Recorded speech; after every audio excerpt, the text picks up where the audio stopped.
আল্লাহর রাসূল দুইজন সঙ্গী নিয়ে হযরতে ওমর আর হযরতে আবু বকরকে নিয়ে বের হয়ে গেলেন। তিনি জানাজায় গেলেন। ওই জানাজার মানুষের মধ্যে এক ব্যক্তি এসে তার কলার ধরে ফেললেন। বুঝতেছেন কথা? হযরত আবু বকর এক সাইডে, ওমর এক সাইডে। পৃথিবীর বিশ্ববিখ্যাত দুই সাহাবী, তারা দুইজন দুই সাইডে। রাসূলের কলার ধরে পার পাওয়ার মতো লোক মক্কার বুকে নাই, কিন্তু ওমরের সামনে আছে।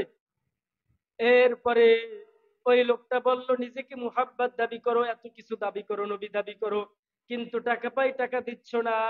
আল্লাহর রাসূল অপমানিত হলেন।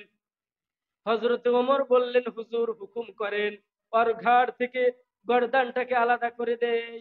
আল্লাহর নবী বললেন, ওমর সব জায়গায় রাগ দেখানো যাবে? সব জায়গায় রাগ দেখানো যাবে না। আল্লাহর রাসূল জানাজা করলেন, সেখানেও তিনি ভাষণ দিলেন। এরপরে লোকটাকে বললেন, তোমার ওয়াদা তো আমি মিস করি নাই।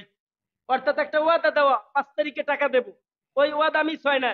তারপর লোকটা তো ইহুদি মুশরিক, লোকটা আল্লাহর রাসূলকে অপমান করছে। আল্লাহর রাসূল বললেন, যাও অমুক দিন আমার কাছে যাবা। অমুক দিন আল্লাহর রাসূলের কাছে যাওয়া হলো। হযরত ওমর তার কাছাকাছি। ওমরকে বললেন, সম্ভবত তার কাছে 20 দিরহাম পেতেন। হযরত ওমরকে বললেন, ওই লোকটাকে 32 দিরহাম দিয়ে দাও। হযরত ওমর বললেন, হুজুর পাওনা হচ্ছে 20 দিরহাম, কেন তাকে 32 দিরহাম দিতে হবে বুঝতে পারলাম না।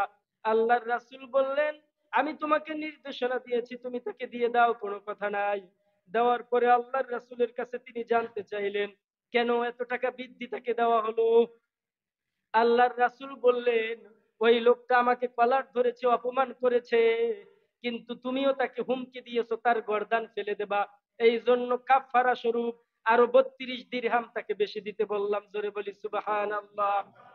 নবী না চিনিলাম, কি যে ভুল করিলাম।